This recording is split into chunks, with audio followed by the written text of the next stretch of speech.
반갑습니다. 이번 시간에는 수학2 6번째 단원입니다. 도함수 활용 마지막이고요. 이제 미분을 사용하는 남은 내용 몇 가지를 더 배우면 미분 단원이 끝나게 됩니다. 우선은 제일 첫 번째 나오는 개념이 방정식의 실근의 개수라는 개념입니다. 적어볼게요. 방정식의 실근의 개수.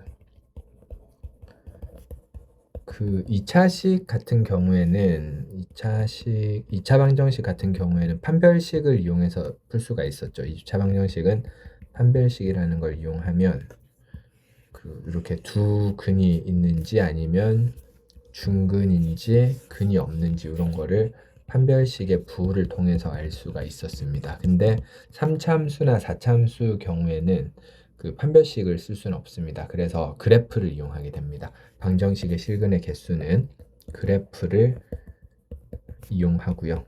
그러니까 그림을 그릴 줄 알아야만 풀 수 있게 문제가 나옵니다. 됐죠? 그래서 3차나 4차 그 고1 때 배웠던 인수분해가 조립제법을 통해서 예쁘게 되는 경우를 제외하고는 이제 정확한 근을 구한다기보다는 개수에 관심이 많습니다. 그래서 3차나 4차는 그래프를 이용해서 푼다라고 알아두면 되고, 일단 3차부터 볼게요. fx가 0이라는 형태가 있습니다. fx가 0이라는 형태. 3차 함수가 x축과 이렇게 세 군데서 만나는지 아니면 이렇게 두 군데서 만나는지 두 군데는 이렇게 만날 수도 있겠죠. 두 군데 맞죠? 그리고 아니면 한 군데서 만나는지 이렇게 그려보면 알 수가 있습니다. 그리고 이것보다 더 많이 쓰이는 형태가 어떤 거냐면 fx는 k라는 형태입니다. 여기 fx라는 그래프를 그립니다. 그리고 k라는 상수함수를 위아래로 움직여서 판단합니다. 이게 무슨 소리냐면 일단 3차 함수를 그려줍니다. 미분을 이용하든 어떻게든 3차 함수를 그려준 다음에 당연히 극대각수 값 찾아야 되겠죠. 그 다음에 k라는 상수함수를 이렇게 그어가지고 이 함수를 위아래로 이렇게 움직여서 지금은 실근의 개수가 1개죠. 이렇게 되면 2개입니다. 이렇게 되면 3개입니다. 다시 이렇게 되면 2개입니다.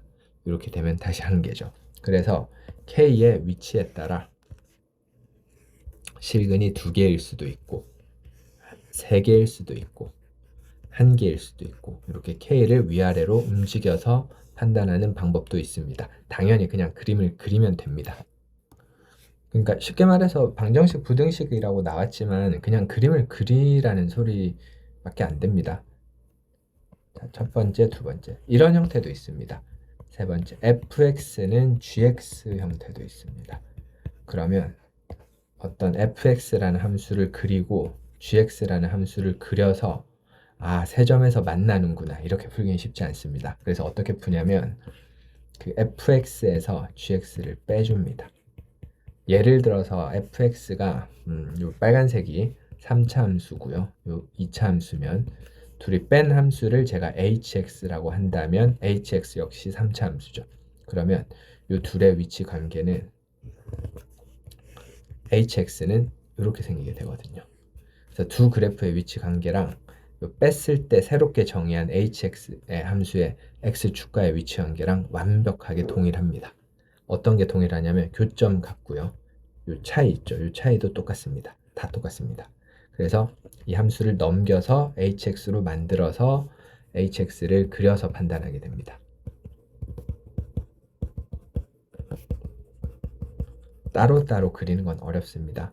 아니면 gx에 혹시 k라는 상수가 남아있으면 k만 빼고 싹 넘긴 다음에 그려가지고 아까처럼 k를 위아래로 움직여서 판단하면 되겠습니다. 이게 방정식의 실근의 개수를 판단하는 방법이고요. 여기서 조금 파생된 얘기로 이런 것도 있긴 한데 잘 쓰이진 않지만 하나 추가로 얘기하자면 3차 방정식이 세 근을 서로 다른 세 근이라고 할게요. 서로 다른 세 근을 가질 조건인데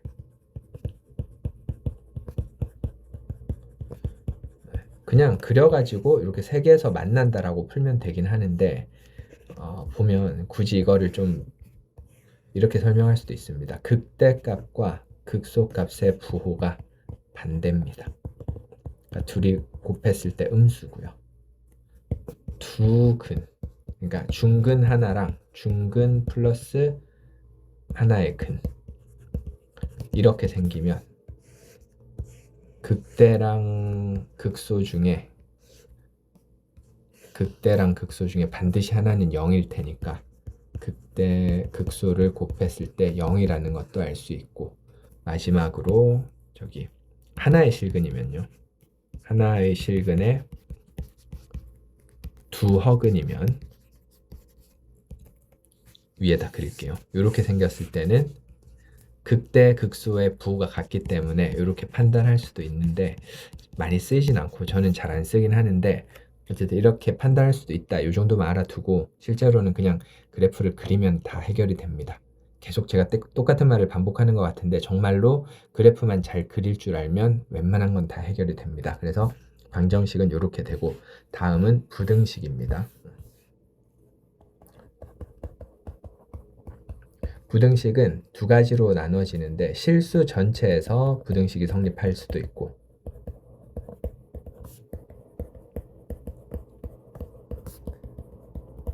실수 전체에서는 좀 까다롭기 때문에 두 번째, 보통 주어진 범위 내에서, 주어진 구간이라고 할게요. 구간에서 마찬가지로 부등식이 성립할 조건을 물어보게 됩니다.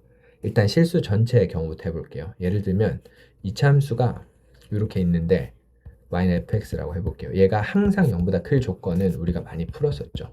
판별식을 이용합니다. 이렇게 생겨야 되니까 사실 최소값이 0보다 크다라고 풀어야 되는데,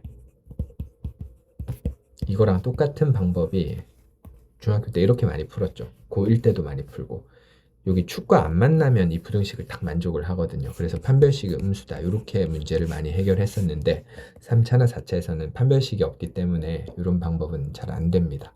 그래서 어떻게 하면 되냐면 역시 마찬가지로 그래프를 그려줍니다. 부등식 그래프를 4차 함수를 예로 들어볼게요. 4차 함수가 이렇게 그려졌다고 치면 4차 함수가 예를 들어서 항상 5보다 커야 된다라는 부등식을 해결해야 된다고 하면 이렇게 풀면 되겠죠. 여기 제일 작은 값 있죠. 제일 작은 값, 최소값. 여기가 최소값이면 최소값이 5보다 큰 거를 밝혀주면 됩니다. 그러니까 그래프를 그려서 요 극소값이면서 최소값인 이 값을 찾아서 걔가 5보다 크다라는 조건을 만족하는 값을 찾아주게 되면 부등식이 해결이 됩니다. 근데 3차 같은 경우에는 보통 최대 최소가 없기 때문에 문제에서 어떤 구간을 문제에서 주거든요. 구간을 이렇게 예를 들면 줬다고 하면 요만큼이죠. 그래서 주어진 뭐 A, B 구간에서 여기에서 뭐 fx가 뭐 3보다 작아야 된다라는 부등식을 해결해야 된다고 하면 이때는 여기 최대값, 빨간색으로 할게요. 최대값. 여기가 최대일지 여기 최대일지 모르니까 어쨌든 최대값을 구해줍니다. 두 개를 비교해서.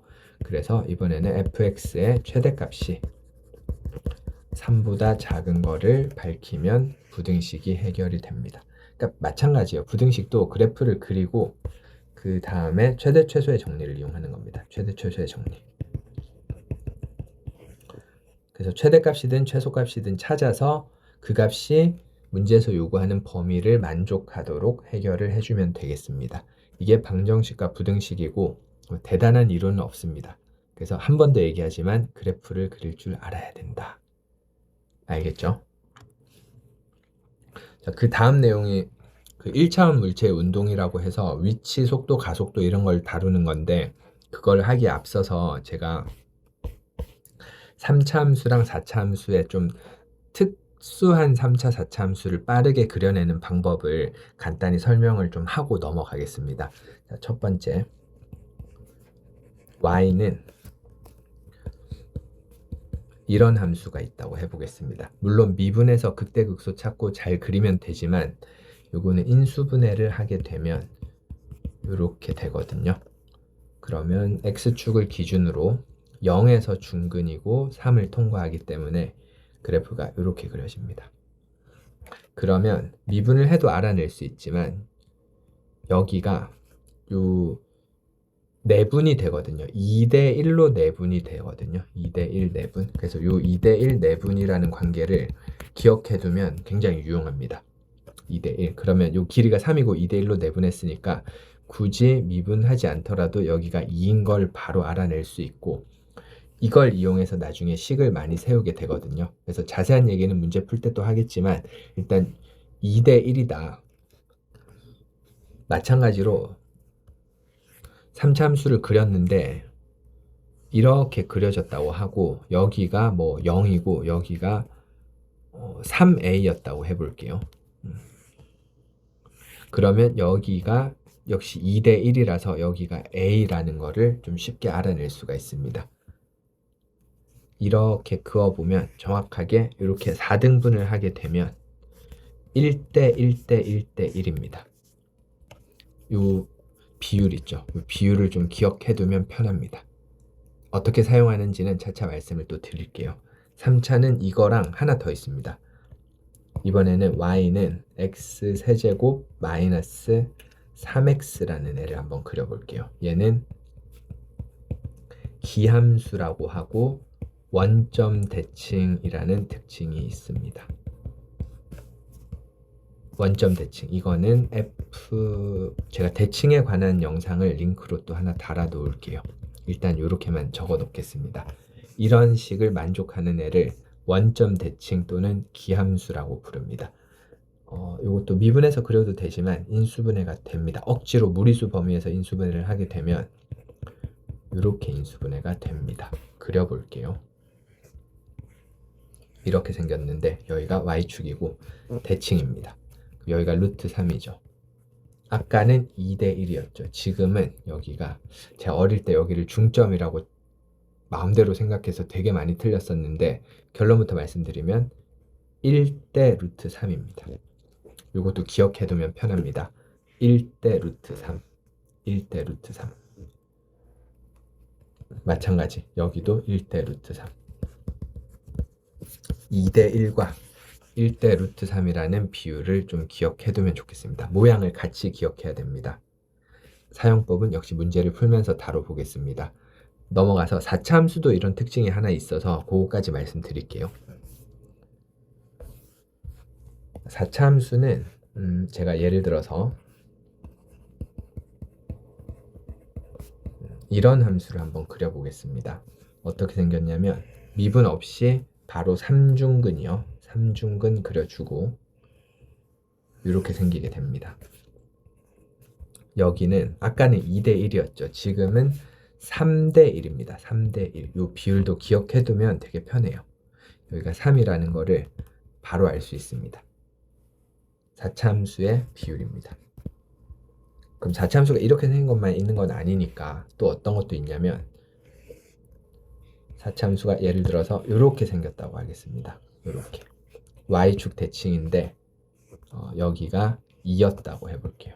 이렇게 생기게 되면 얘는 y축 대칭인 4차 함수. 이때는 여기가 얼마냐면 루트 2입니다. 즉 이 비율은 1대 루트 2가 되겠습니다. 1대 루트 2. 그래서 아까 3차 함수는 1대 2, 뭐 2대 1, 1대 루트 3, 1대 루트 2.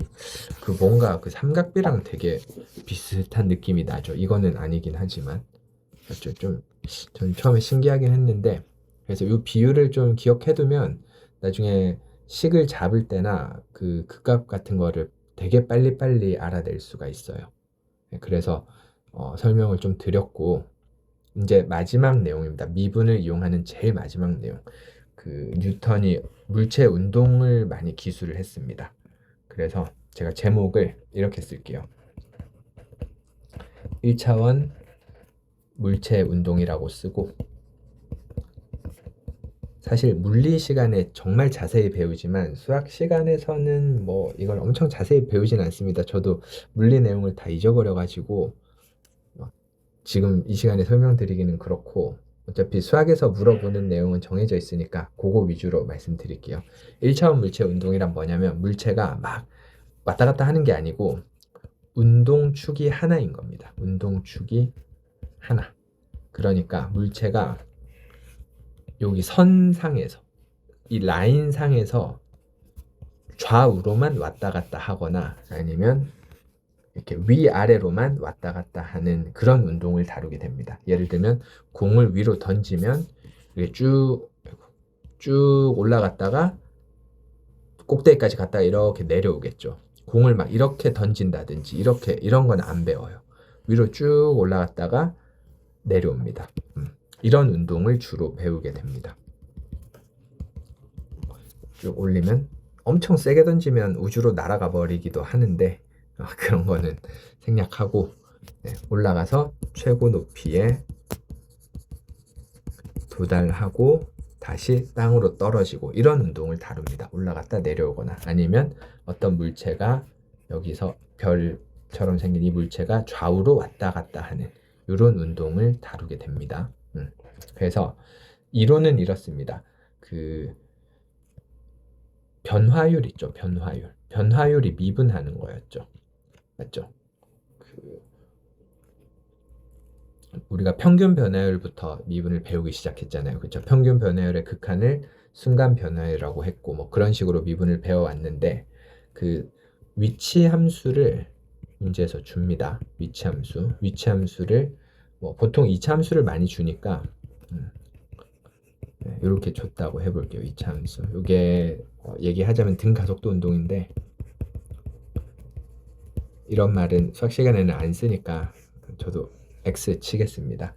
이 위치 함수를 시간에 대해서 t에 관해서 미분하게 되면 속도 함수로 바뀝니다. 그러니까 f't인 거죠. 속도 함수고 속도의 뜻이 뭐냐면 속도의 뜻이 위치의 시간에 대한 변화율입니다. 그래서 위치를 시간에 대해서 미분하면 속도가 나오는 거고요. 됐죠? 이게 속도 함수입니다. 속도 함수를 한 번 더 미분하게 되면 가속도 함수가 됩니다. 가속도. 얘가 가속도 함수입니다. 알겠죠? 가속도는 당연히 속도의 변화율입니다. 속도의 변화율.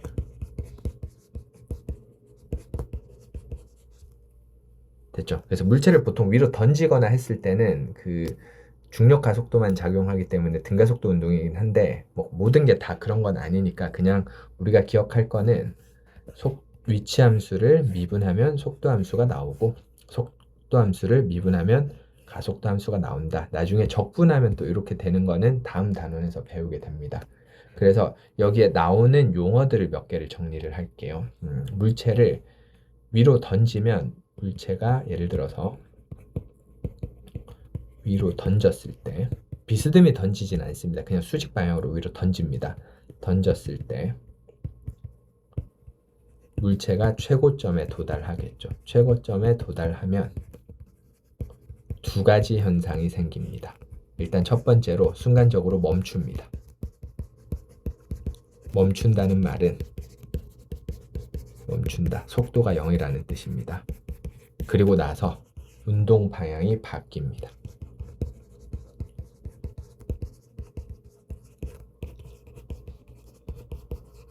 그 속도에는 부호가 있습니다. 속도에는 부호라는 개념이 포함이 되어 있는데 예를 들어서 위쪽으로 가는 물체의 운동의 부호가 플러스면 아래쪽으로 가는 물체의 운동의 부호는 마이너스가 되거든요.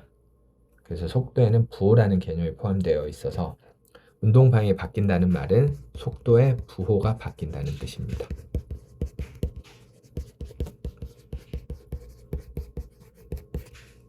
됐죠? 그리고 다시 다른 표현을 한 번 더 써볼게요. 물체가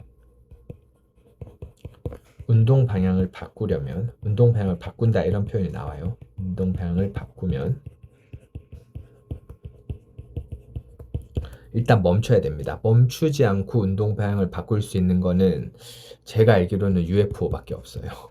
본 적은 없는데 그렇다고 들었습니다. 진짜인지 아닌지 모르겠네요. 그래서 운동 방향을 바꾸려면 멈춰야 됩니다. 반드시 멈춰야 돼요. 그래야 운동 방향을 바꿀 수가 있습니다. 두 번째, 그 시각을 기준으로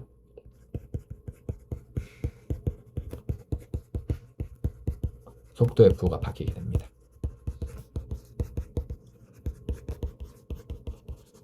제가 예를 하나 들어서 설명을 하고 마무리하도록 하겠습니다. 어떤 함수를 제가 그려볼게요. 이렇게 생긴 함수가 있다고 합시다.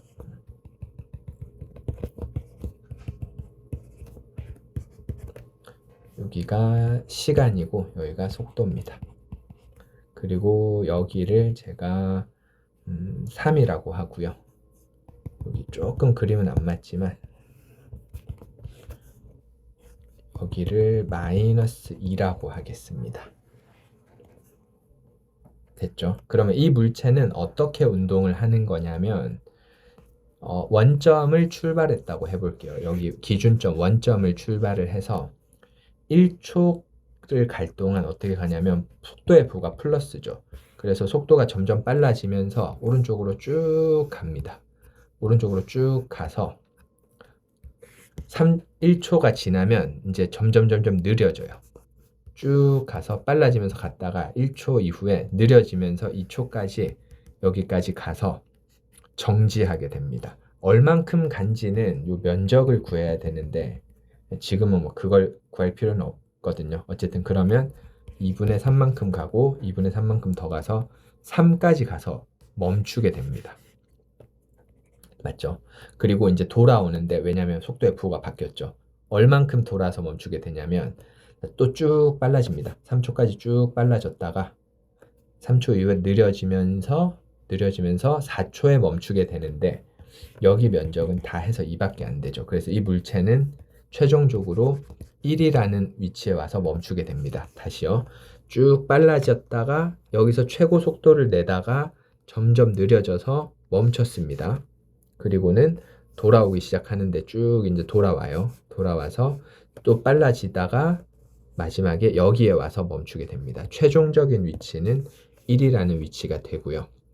자, 요거 점점 빨라지는 거예요. 다시 느려지는 겁니다. 요거 점점 빨라지는 거예요. 그래서 마지막으로 속도는 부호가 있기 때문에 속도의 크기라고 합니다.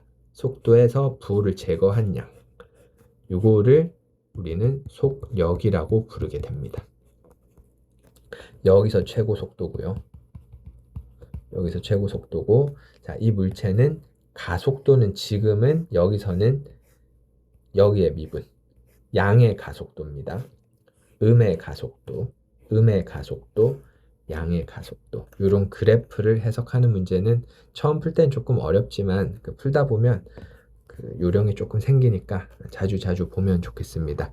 그래서 여기까지가 미분에 대한 내용이었고요. 다음 강의에서는 이제 적분에 대한 설명으로 또 찾아뵙겠습니다. 감사합니다.